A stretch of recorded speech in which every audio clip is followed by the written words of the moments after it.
Certainement, doit demander à sa classe politique. Le peuple doit être exigeant à sa classe politique. On est là pour le bonheur de tout le monde. On est là pour créer des conditions de bien-être de toute la population. Et puis, l'État, ma chère, c'est le service. Si un État ne donne plus le service attendu par son peuple, ce n'est pas un État. Abonnez-vous massivement à Gombo News.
On a président national des discours, spécialement pour la journée d'aujourd'hui. Maintenant, nous allons voir le secrétaire général.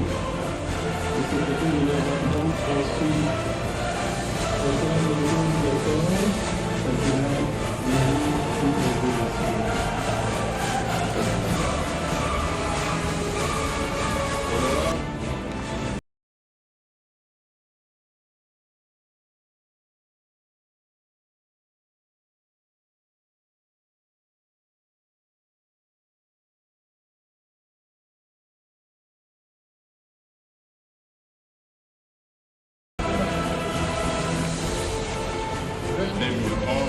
le 2 mars 2000.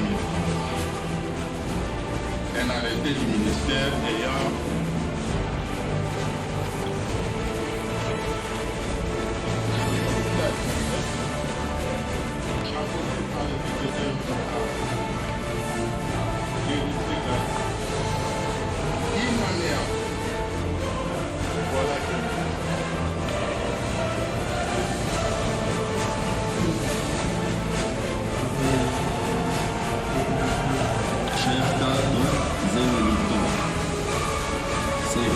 un honneur pour moi de présenter. Alors, camarades, nous allons, c'est un vieux budget de la déclaration pour le compte de la DMC dans la circonscription et camarades, prochaine.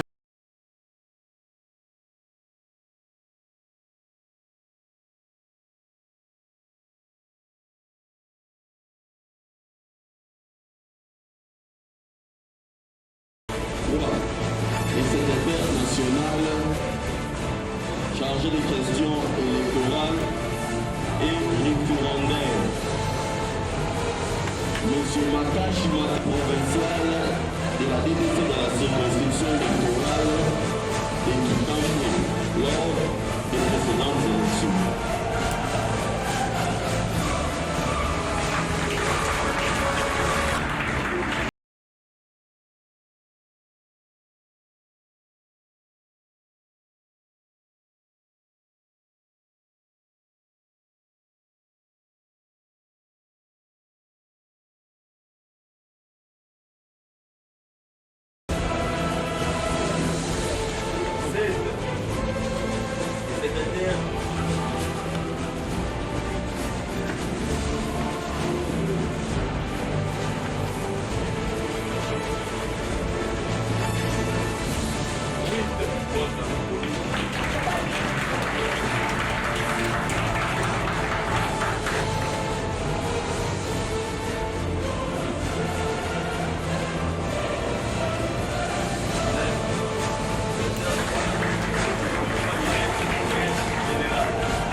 secrétaire national chargé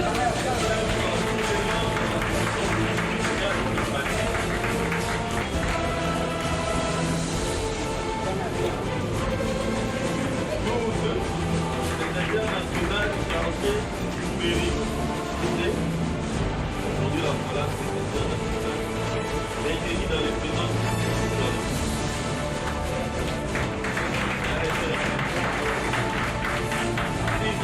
Secrétaire national, nous avons voulu.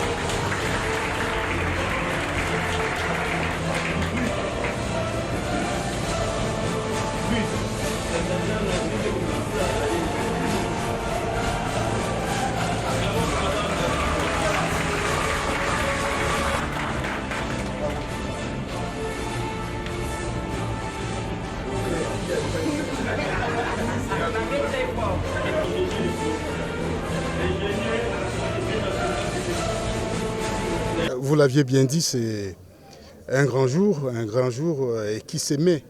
Cette activité se déroule au moment où nous sommes dans une année préélectorale. Il était tout à fait normal qu'une formation politique qui attend compétir, qu'elle s'organise. La joie, c'est qu'aujourd'hui, toutes les structures du parti sont mises en place, ainsi que leurs animateurs. Pour un parti politique qui remplit toutes ces structures et qui désigne les animateurs, donc ils auront une seule mission. C'est des missionnaires, des vrais évangélistes des valeurs de l'ADC. Ils vont devoir porter le projet des sociétés pour que la compétition électorale, nous soyons à même de remporter. Donc je dis pour moi-même aussi, c'est une journée très importante pour le parti. Une telle restructuration, au fond, frise des ambitions suprêmes. N'êtes-vous pas par hasard candidat président de la République, M. Nguélé? Mais comment le dire alors que j'ai un parti qui est organisé, qui a des structures? On ne s'autoproclame pas candidat. Il y a des structures du parti, il y a des instances du parti qui puissent se prononcer à cette question. Mais je ne peux pas faire une sorte... alors que j'ai organisé le parti et moi-même je ne respecte pas les règles du jeu. Donc ce n'est pas le moment. Le parti est en caractère national. Aujourd'hui, vous avez planté les décors au niveau de Kinshasa. À quand la prochaine étape, notamment pour l'implantation du parti, notamment dans les provinces? C'est pourquoi je félicite le secrétaire général et son équipe qui a pensé à restructurer le parti, à mettre les structures et les hommes et les femmes qui puissent l'animer. Et l'ambition, vous l'aviez dit, c'est un parti national. L'ambition, c'est aller dans les coins et recoins de la République démocratique du Congo pour porter, bien sûr, le discours qui est le nôtre, qui est basé sur certaines valeurs et que vous avez déjà remarqué dans notre devise, donc qui sont la solidarité, le travail et la responsabilité. Une grosse innovation, la nomination de l'inspecteur général du pays. Jouera quel rôle?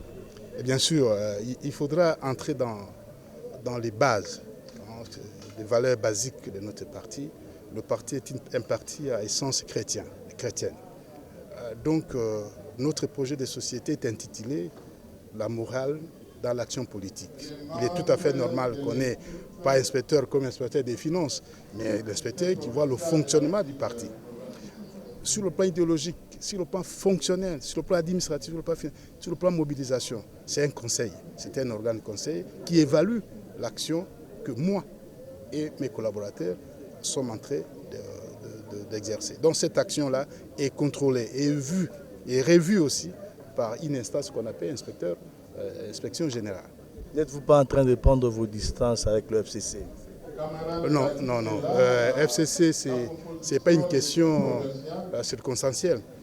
Ça a été sur base d'une tripologie que nous voudrions partager avec vous. Le FCC, c'est la solidarité, la paix et le développement. Ces trois valeurs sont fondamentales. Elles sont fondamentales,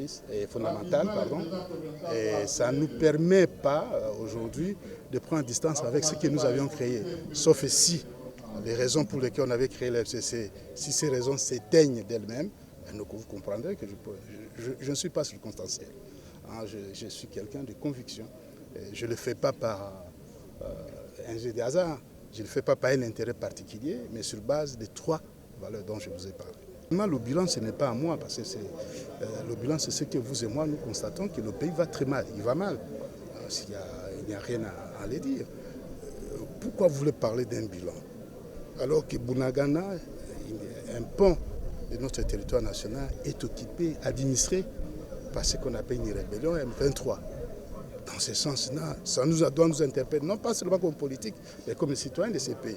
Le pays va très mal.